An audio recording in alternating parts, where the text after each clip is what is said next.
Thanks for tuning into the Texas Scratch King channel. In this video, an AKC author, Miss Denise Flaim, speaks on American Staffordshire Terrier history and how the AmStaff separated from the pit bull. Miss Denise Flaim begins with, sometimes, in the name of ideology, families get torn asunder. During the Civil War, brothers faced each other across Union and Confederate lines.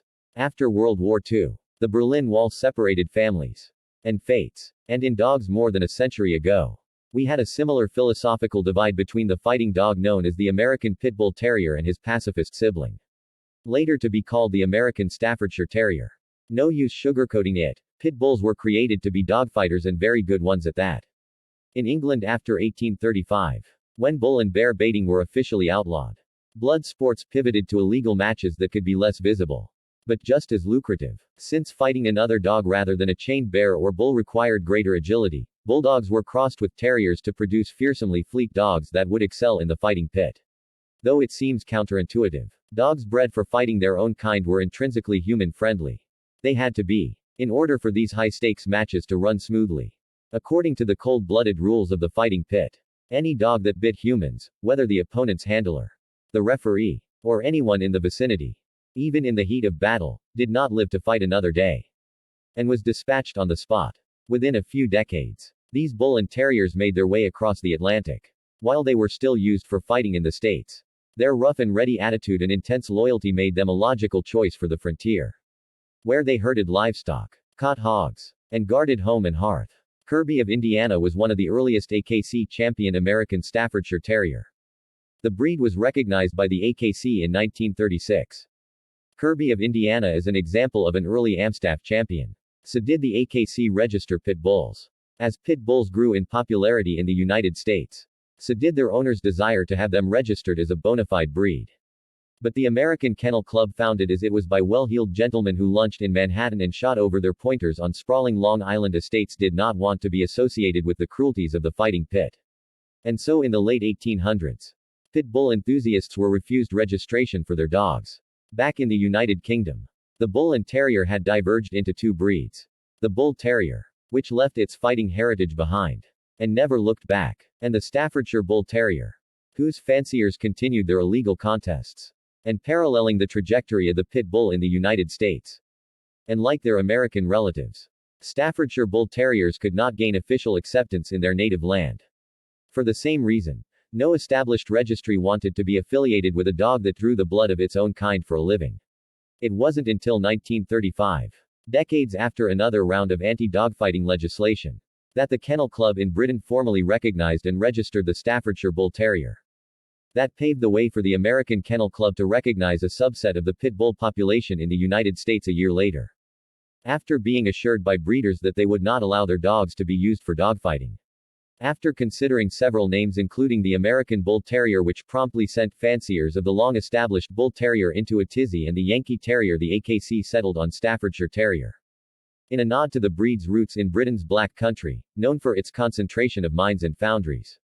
That name stuck until 1972, when the AKC decided to recognize the Staffordshire Bull Terrier from across the pond, deciding that Staffordshire Terriers in the U.S. had evolved into a larger, distinctly different breed. The AKC added the word American to the name to clearly delineate the two related, but now separate breeds. American Staffordshire Terrier Colby's Merle. Prominent brood bitch bred by Lewis B. Colby.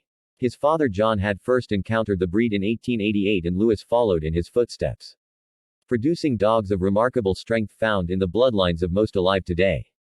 Fanciers have often gotten tripped up, thinking her name proof the breed had been produced in Merle coat color variations.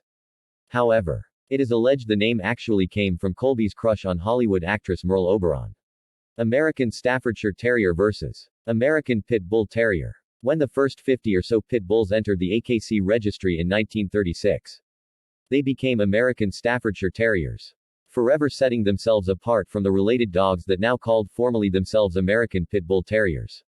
The break isn't entirely complete. However, some non-AKC registries that register American Pit Bull Terriers still consider American Staffordshire Terriers to be part of the family, and will register them as pit bulls. But in the 1970s, the AKC permanently closed the studbook for the American Staffordshire Terrier, meaning that today only dogs whose parents are AmStaffs can be considered part of the breed. So while every American Staffordshire Terrier can technically be called an American Pit Bull Terrier, not every American Pit Bull Terrier is an American Staffordshire Terrier. The first newly minted American Staffordshire Terrier admitted into the AKC was Lucina's Peter, better known to old movie buffs as Petty, the canine star of the Our Gang films, which was later syndicated on television as The Little Rascals. Lucina's Peter was the second dog to play Petty in the comedy shorts. The first was his father, a pit bull named Pal the Wonder Dog who had a circle around his right eye, thanks to the magic brush of Hollywood makeup artist Max Factor. After Pal was fatally poisoned in 1930, his son Lucina's Peter took over, making for an almost seamless substitute. Except his ring was around his left eye. Today, it's almost a century since the AmStaff parted ways with its pit bull brethren. Generally speaking, the two breeds look very different, which is not a coincidence, because pit bulls were bred for one elusive quality: gameness, or the refusal to give up. Even under the most excruciating pain, their breeders did not place a premium on appearance. Even today, pit bulls vary wildly in size and shape, from slight, whippet-type dogs to burly bulldog wannabes. American Staffordshire Terriers, by contrast, did not have the demands of the fighting pit to steer their evolution. Instead, their breeders focused on uniform appearance and soundness of body and mind. And if there is one relic of its fighting days that the AmStaff has steadfastly refused to abandon, it is its unabashed love for humans, the species that introduced it to the fighting pit and then later plucked it from the same. Thanks again for listening to the Texas Scratch King channel. Please don't forget to subscribe, like and share this video if you valued the content. Until the next time, my friends. As we always say, never submit to life and keep scratching every time.